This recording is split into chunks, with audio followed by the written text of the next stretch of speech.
Class 12 students, आज हम लोग जो है गद्य संकलन के रामधारी सिंह दिनकर द्वारा लिखित संस्कृति क्या है पढ़ाने जा रहे हैं। तो इसमें जो है रामधारी सिंह दिनकर जी के बारे में पहले हम बताएंगे कि श्री रामधारी सिंह दिनकर का जन्म 30 सितंबर सन 1908 ईस्वी को बिहार राज्य के मुंगेर जिले के सिमरिया गांव में हुआ था। इन्होंने हिंदी में सर्वाधिक अंक प्राप्त करके भूदेव स्वर्ण पदक जीता था। भारत सरकार ने इन्हें पद्म भूषण से अलंकृत भी किया। 24 अप्रैल सन 1974 को इनका स्वर्गवास हो गया। दिनकर जी ने गद्य और पद्य दोनों क्षेत्रों में अपनी प्रतिभा का परिचय दिया है। इन्होंने यात्रा, संस्मरण, आलोचना, संस्कृति, इतिहास, धर्म और दर्शन के क्षेत्र में भी रचनाएं की हैं। इनके काव्य उर्वशी पर इन्हें भारतीय ज्ञानपीठ की ओर से 1 लाख रुपए का पुरस्कार प्राप्त हुआ। रेणुका, हुंकार, रसवंती, कुरुक्षेत्र, नीलकुसुम, रश्मिरथी, द्वंद्व, गीत, सीपी और शंख, परशुराम की प्रतीक्षा, चक्रवाल, हारे को हरिनाम इनकी प्रसिद्ध काव्य रचनाएं हैं। मिट्टी की ओर, अर्धनारीश्वर, रेती के फूल और भारतीय संस्कृति के 4 अध्याय इनकी गद्य रचनाएं हैं।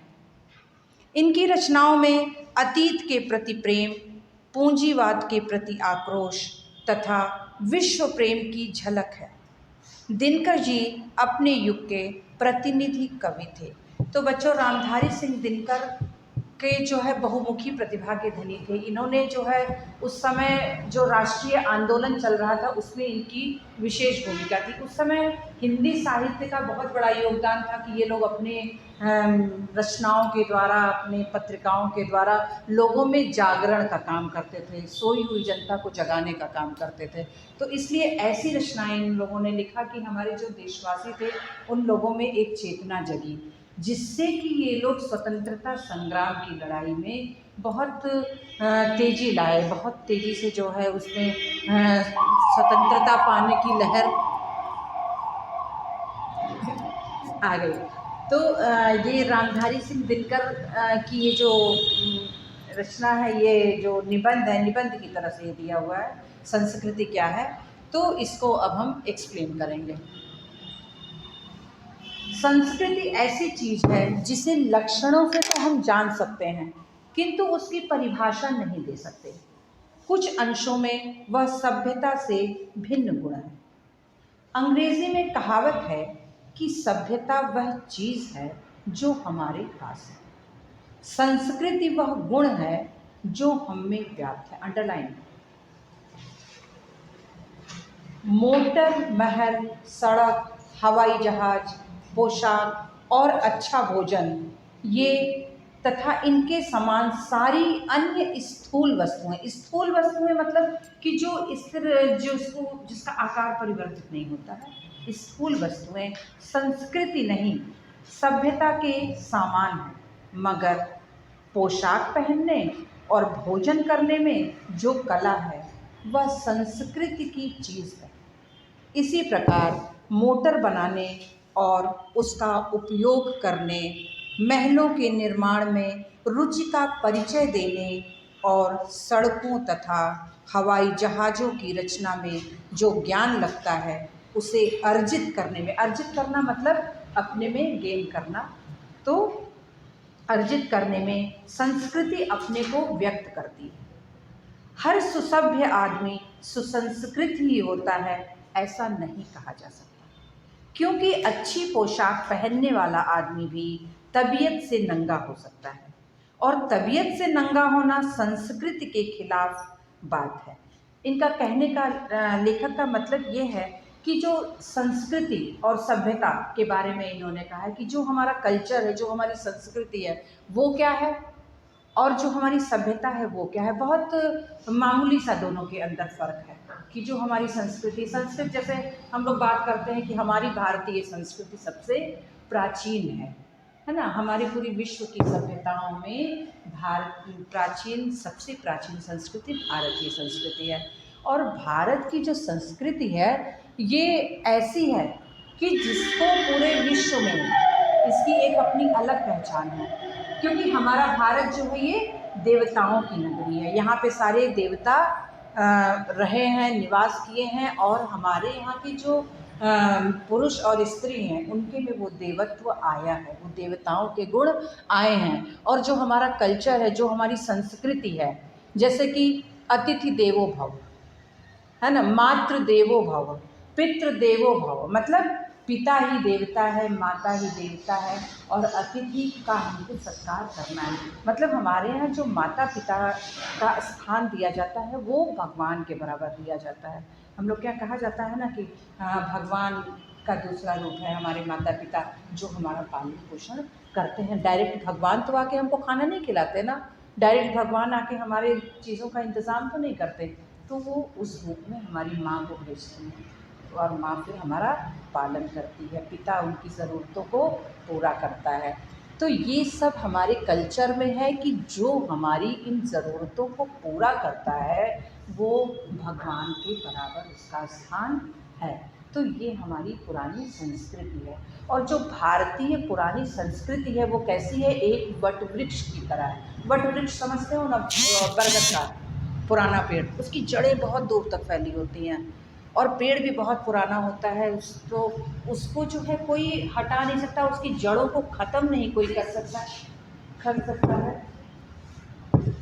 इसलिए जो है हमारी संस्कृति को वट वृक्ष की संज्ञा दी गई है कि उसकी जड़ें दूर तक फैली। और हम लोग के अंदर भी, हम लोग चाहे जितने खराब हो जाएं, लेकिन हमारे अंदर वो मूलभूत हमारे स्वभाव में है। जैसे कि हम लोग बहुत क्रूर नहीं हो सकते हैं, है ना। क्रूरता कहाँ हम लोगों के अंदर है, हम लोग के भारतीयों के अंदर जो वाकई अच्छे हैं उनके अंदर क्रूरता नहीं है कि किसी को मार दो, किसी का मर्डर कर दो, ऐसे कर दो, ऐसे कर दो, ये सारी चीज़ें नहीं हैं। तो हमारे अंदर क्रूरता नहीं है, हमारे अंदर दया का भाव है। अहिंसा परमो धर्मा, कि हम लोग अहिंसा को मानते हैं जो हमारा परम धर्म है।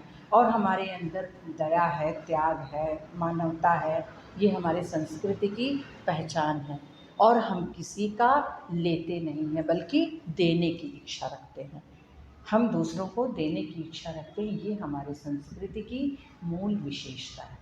तो यहाँ पर दिनकर जी ने यही फ़र्क बताया है कि जो हमारी संस्कृति है और जो हमारी सभ्यता है उसको किस तरीके से समझना है। जैसे इन्होंने कहा कि पोशाक पहनने और भोजन करने में जो कला है वह संस्कृति की चीज़ है।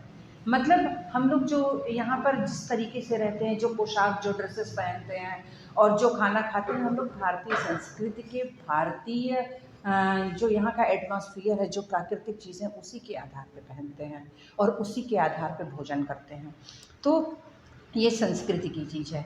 इसी प्रकार मोटर बनाने और उसका उपयोग करने, महलों के निर्माण में रुचि का परिचय देने और सड़कों तथा हवाई जहाज़ों की रचना में जो ज्ञान लगता है उसे अर्जित करने में संस्कृति अपने को व्यक्त करती है। मतलब कि जो भी हम नॉलेज गेन करते हैं, जो भी उसमें फिर अपना फिज़िकल और मेंटल वो लगाते हैं, दिमाग लगाते हैं, हाथ चलाते हैं, जो चीज़ें, नई चीज़ें निर्माण होती, वो हमारे संस्कृति की देन है।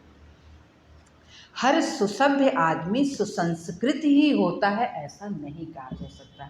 ये परिभाषा देना गलत होगा कि हर एजुकेटेड इंसान, हर पढ़ा लिखा इंसान वो कल्चर्ड ही हो। क्यों आप लोग के सारे लोगों के बीच में सब लोग तो पढ़े लिखे हो, सब लोग तो पढ़ रहे, क्यों कोई बच्चा वो अनमैनर्ड हो जाता है, ऊंची आवाज़ में बात करने लगता है, अपनी माँ की रिस्पेक्ट नहीं करता, टीचर की रिस्पेक्ट नहीं करता, वो भी तो तुम लोग के साथ का ही पढ़ा हुआ है, तो क्यों ऐसा हो जाता है।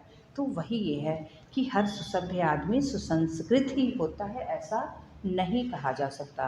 क्योंकि अच्छी पोशाक पहनने वाला आदमी भी तबीयत से नंगा हो सकता है। मतलब कि किसी के पास बहुत पैसा होता है और अच्छे कपड़े पहनता है, अच्छा खाना खाता है, समाज में प्रतिष्ठित है, लेकिन उसके दिल नहीं है, कि वो किसी पे 2 रुपया खर्च कर सके। तो वो तबीयत से नंगा उसको कहा जा रहा है कि उसका इतना नहीं है कि वो किसी को कुछ दे सके। एक गरीब इंसान जिसके पास कुछ भी नहीं है, उसके पास कभी जाओ, वो अपने भोजन में से दूसरे को भोजन करा देता है। क्यों? क्योंकि वो तबीयत से धनी है, उसके अंदर ये इच्छा है कि हम दूसरों को कुछ दे सकें।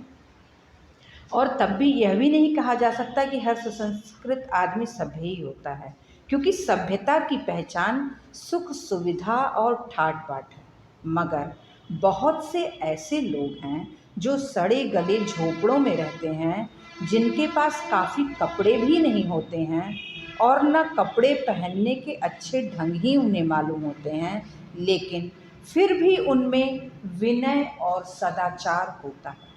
वे दूसरों के दुख से दुखी होते हैं तथा दूसरों का दुख दूर करने के लिए वे खुद मुसीबत उठाने को भी तैयार रहते हैं। मतलब ये लोग जो होते हैं वो इतनी मदद करते हैं दूसरों की कि हर चीज़ें में खुद वो काम करने को तैयार हो जाते हैं, मदद करने के लिए कि अच्छा हम तुम्हारी मदद करेंगे, मेरे पास है तो नहीं, मेरे पास ये इंतज़ाम तो नहीं, लेकिन हम तुम्हारी मदद ज़रूर करेंगे।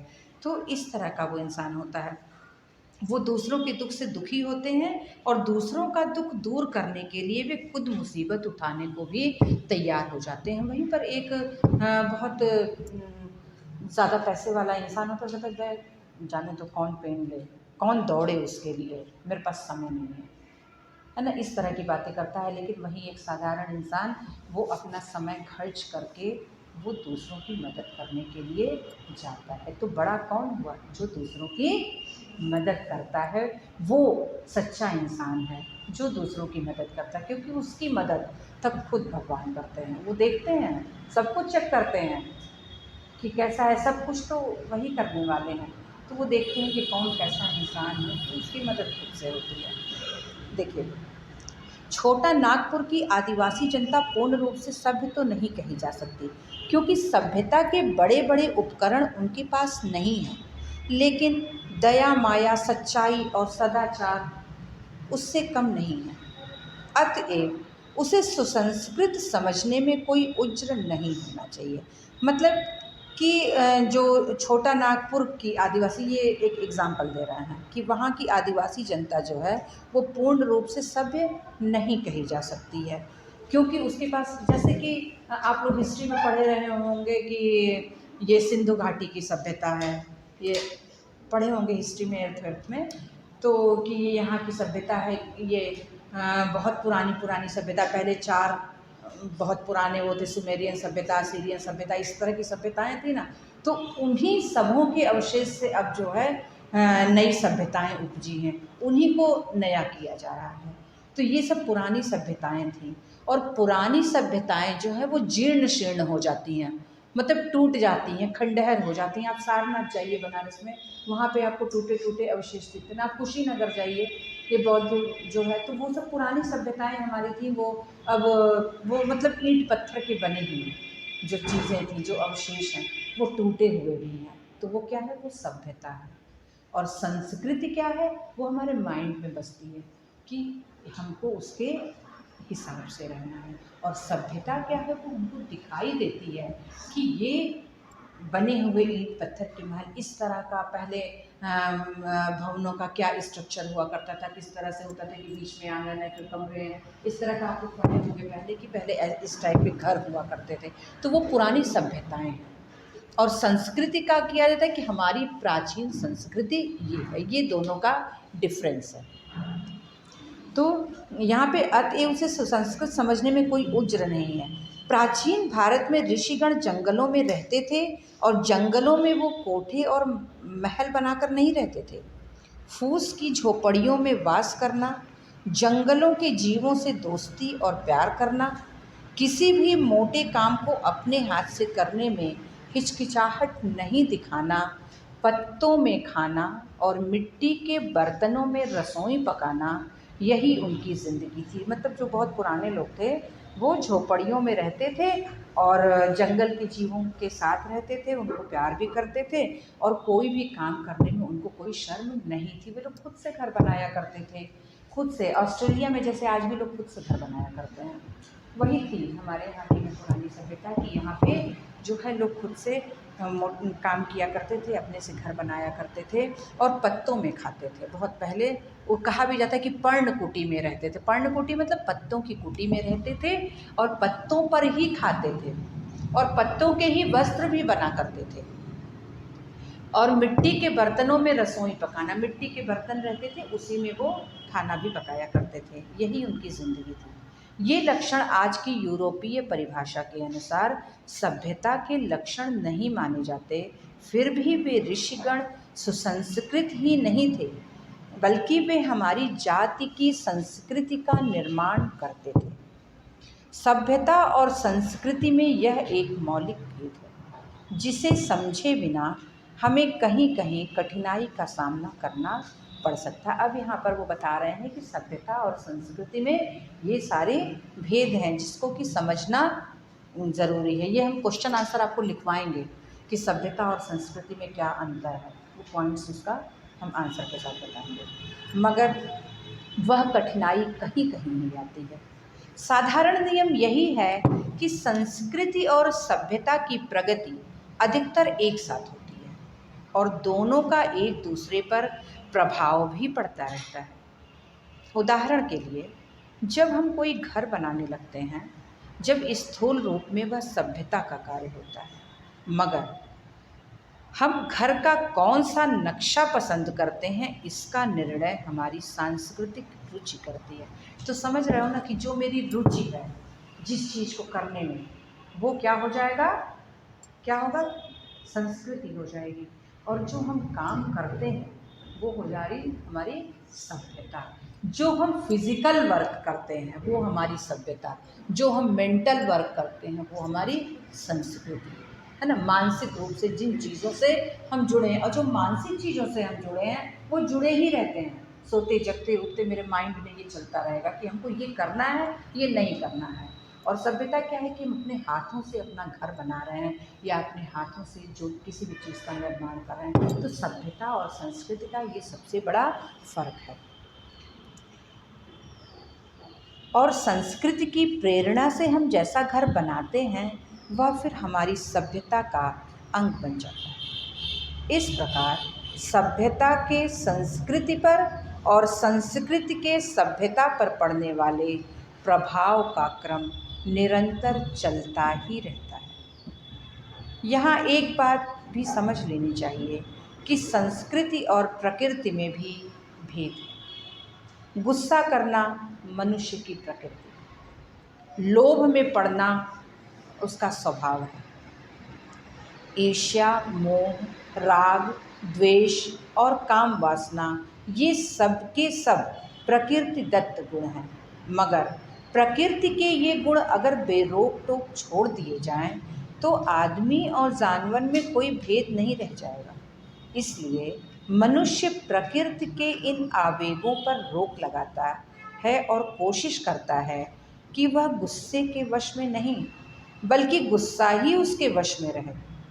वह लोभ, मोह, ईर्ष्या, द्वेष और काम वासना का गुलाम नहीं बल्कि वे दुर्गुण ही उसके गुलाम रहें। और इन दुर्गुणों पर आदमी जितना विजयी होता है उसकी संस्कृति भी उतनी ही ऊंची समझी जाती है। यहाँ पर उन्होंने भेद बताया कि प्रकृति, संस्कृति और प्रकृति में भी भेद है। प्रकृति क्या है, जैसा प्रकृति मतलब स्वभाव, हमारा स्वभाव गुस्से वाला है तो वो हमारी प्रकृति है। लोभ में पड़ना उसका स्वभाव है, हम बहुत किसी चीज़ से लोभ करते हैं तो वो मेरे स्वभाव के अंतर्गत आएगा। ईर्ष्या, मोह, हम किसी से ईर्ष्या करते हैं, हम किसी के प्रति मोह प्रदर्शित करते हैं। राग द्वेष, राग द्वेष मतलब कि किसी की बुराई करना या किसी से कहते हैं कि दुश्मनी मोल लेना, या राग द्वेष की किसी की अच्छाइयों को लेना, बुराइयों को करना, बुराई और अच्छाई में निर्लिप्त रहना, वो लिप्त रहना, सॉरी निर्लिप्त नहीं, लिप्त रहना। और काम वासना, ये जो मनुष्य के अंदर की जो उत्तेजनाएं हैं वो उसको बोल रहे हैं कि ये काम वासना, क्योंकि मनुष्य है तो उसके अंदर ये सारी इच्छाएं और आकांक्षा नहीं। हम लोग कहते हैं कि हम लोग को 5 जो हमारे सेंस वो है उस पर हमको काबू रखना चाहिए, कि हमको नियंत्रण रखना चाहिए हर चीज़ों के नियंत्रण के लिए। इसीलिए हमारे यहाँ 4 आश्रम बनाए गए हैं 25 ईयर्स तक, ब्रह्मचर्य आश्रम, ताकि हम अपने संवेगों पर, अपनी उत्तेजनाओं पर, अपनी सोचने समझने की हर शक्ति पर हम नियंत्रण रख सकें। 25 ईयर्स तक सिर्फ पढ़ने की एज होती है, अपना भविष्य बनाने की एज होती है। उसके बाद 25 से लेकर 50 गृहस्थ आश्रम होता है, जिसमें लोगों का विवाह संस्कार, उनके संतान के पालन पोषण, और उसके बाद की जो अवस्था होती है वो फिर वानप्रस्थ आश्रम आ जाता है कि हम उन चीज़ों से अलग हो जाए। फिर उसके बाद संन्यास ले लेता है। लेकिन आजकल किसी की कोई एज नहीं है। छोटा बच्चा भी 25 ईयर्स से ज़्यादा की बातें जानता है, और 25 ईयर्स के जो ऊँचे के लोग चीज़ें वो लोग संन्यास लेना ही नहीं जानते हैं। मतलब कि सारी आश्रम व्यवस्था यहाँ पर सब ध्वस्त हो गई है। कोई भी किसी धर्म का पालन नहीं कर रहा है। तो आज के जो बच्चे हैं वो भी बड़ों की बातें सब जान रहे हैं। जो बड़े लोग हैं वे लोग और बड़े लोग हैं। तो भाई आदमी एज से पहले हर चीज़ों को जब जानेगा तो अपनी एज के अकॉर्डिंग आगे जाता ही रहेगा। तो इसीलिए इन्होंने कहा कि इन सब चीज़ों पर हाँ, कि प्रकृति दत्त गुण है, मगर प्रकृति के ये गुण अगर बेरोक टोक छोड़ दिए जाएँ तो आदमी और जानवर में कोई भेद नहीं रहेगा। हम लोगों को इन्हीं चीज़ों पर नियंत्रण रखना होता है। हर चीज़ कि कहाँ पर क्या करना है, हमको कैसे रहना है, घर के अंदर कैसे रहना है, बाहर कैसे रहना है, ये चीज़ें हमको सिखाई जाती हैं बचपन से ही। घर में ही लोग कहते हैं देखो ऊंची आवाज़ में मत बात करना, किसी के सामने ऐसा नहीं करना, कोई बड़ा आता है तो खड़े हो जाना। ये सब क्या है? यही कल्चर है हमारा, ये हमको सिखाया जाता है बचपन से, घर में भी। तो ये सारी चीज़ें और इन आवेगों पर रोक लगाई जाती है। और अगर हम इस पे रोक नहीं लगाते हैं तो जानवर और मनुष्य में कोई भेद नहीं रह जाएगा, क्योंकि वो भी बुद्धिमान होता है। जानवर को कहीं दे तो वहीं खाने लगेगा। क्या हम लोग को ऐसे कोई ज़मीन पे दे दे तो खाने लगेंगे? नहीं। तो मनुष्य और जानवर का यही भेद। जानवर कहीं भी किसी पे अटैक कर देता है। आज के कुछ मनुष्य जानवर हो गए हैं, आज के मनुष्य जानवर की श्रेणी में आ गए हैं। कुछ परसेंट लोग जो पूरे समाज के स्ट्रक्चर को बिगाड़ दिए हैं, तो वो जानवर हो गए हैं। इसीलिए कहा जाता है कि मनुष्य बनो, मानवता सीखो, अच्छे इंसान बनो, ताकि वो जो पाशविक प्रवृत्ति है वो हमारे अंदर न आए, हम अपने संवेगों पर नियंत्रण रखें। आदमी जब किसी चीज़ पर कंट्रोल नहीं कर पाता है तभी वो गलत काम करता है। जब वो अपनी इच्छाओं पे कंट्रोल नहीं करता, आज तो समाज में जो गलत काम हो रहा है वो अपनी इच्छाओं पे कंट्रोल नहीं कर पा रहे हैं, उसका परिणाम भी नहीं जान रहे हैं कि उसका परिणाम क्या होगा। बस अनकंट्रोल्ड हैं और वैसा काम कर दिए, और उसके बाद उसका दंड भी तो मिल रहा है, दंड भुगतना। उसी दिन उनका जीवन खत्म। जिस दिन मनुष्य जानवर हो गया उस दिन उसके मनुष्य का जीवन खत्म हो जाता है। वो उसको सोच लेना चाहिए कि आज हम मर गए। जिस दिन आदमी किसी दूसरे पर वार करता है उस दिन वो खत्म है। आज नहीं पकड़े जाओगे, 4 साल बाद पकड़े जाओगे, लेकिन खत्म हो गए तुम। तो जिस दिन मनुष्यता खत्म हो जाती है, मनुष्य जीवन की समाप्ति हो जाती है। इस चीज़ों को ध्यान रखना है। तो यहाँ पर है कि वह गुस्से के वश में नहीं बल्कि गुस्सा ही उसके वश में रहे। आप हर चीज़ पर क्रोध ना करें, बल्कि आपको ये नियंत्रण आना चाहिए कि हमको कब क्रोध नहीं करना। क्यों बहुत सारे स्पोर्ट्स में जो लोग रहते हैं कभी कभी डिसीज़न पे रहती थी और उसके डिसीज़न पे कुर्सी उठा कर फेंकती है। मैरी कॉम आप लोग देखे रहे होंगे, मैरी कॉम में वो कितने गुस्से में आ गई थी, तो इसका उसको असर पड़ा। अभी एक कोई था टेनिस का खिलाड़ी, वो भी फील्ड में गुस्से में आके चेयर उठा के फेंक दिया था अपने मैनेजर पे, उसी दिन निकाल दिया गया। तो गुस्से के उसमें नहीं होना चाहिए, आपको नियंत्रण रखना है। आप किसी अपने हेड से बात कर रहे हैं, गुस्सा दिखा दिए, वो तो आपको बाहर कर देगा। तो वहाँ आपको नियंत्रण रखना है कि हमको किस जगह से गुस्सा करना है। आप मम्मी पे गुस्सा करेंगे वो कुछ नहीं, वहाँ पे आपका ऐसा कुछ नहीं हो जाएगा, लेकिन वही गुस्सा किसी बाहरी इंसान पे करेंगे वो तो उसका रिएक्शन गलत दिखेगा ना। हो सकता है कि वो आपके साथ कुछ बुरा व्यवहार कर सकता है। हो सकता है कि वो अगर ऑफिशियल उसमें है आप, तो वो आपके साथ और बुरा कर सकता है, नौकरी से निकाल देगा, कुछ और पैसे का नुकसान कर देगा। किसी पे भी गुस्सा कभी ऐसे नहीं दिखाना चाहिए, वहाँ पर अपना माइंड यूज़ करना चाहिए कि हमको किस तरीके से उसको सबक सिखाना है। कोई चला गया आपको बोलते हुए, आप तुरंत रिएक्शन में आप लगी उसको मारने, गलत है। आप उस समय अगर अकेले हो, क्या कर लोगे?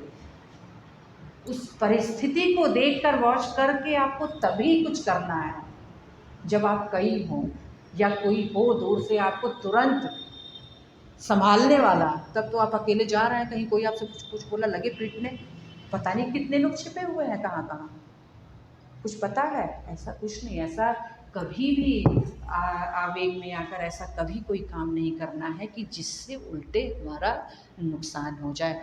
तो यहाँ पर लेखक ने यही हमको समझाया है कि संस्कृति क्या है और सभ्यता क्या है और हमको किसके अधीन रहना चाहिए, और बल्कि ये दुर्गुण ही उसके गुलाम रहे। और उन दुर्गुणों पर आदमी जितना विजयी होता है, उसकी संस्कृति भी उतनी ही ऊंची समझी जाती है। तो जो लोग जितना ही कंट्रोल कर लेते हैं अपने आवेगों पर, उतने ही ऊंचे इंसान बन जाते हैं। निष्कर्ष यह है कि संस्कृति सभ्यता की अपेक्षा महीन चीज़ होती है। यह सभ्यता के भीतर उसी तरह व्याप्त रहती है जैसे दूध में मक्खन या फूलों में सुगंध, और सभ्यता की अपेक्षा यह टिकाऊ भी अधिक है, क्योंकि सभ्यता की सामग्रियां टूट फूट कर विनष्ट हो सकती हैं, लेकिन संस्कृति का विनाश उतनी आसानी से नहीं किया जा सकता।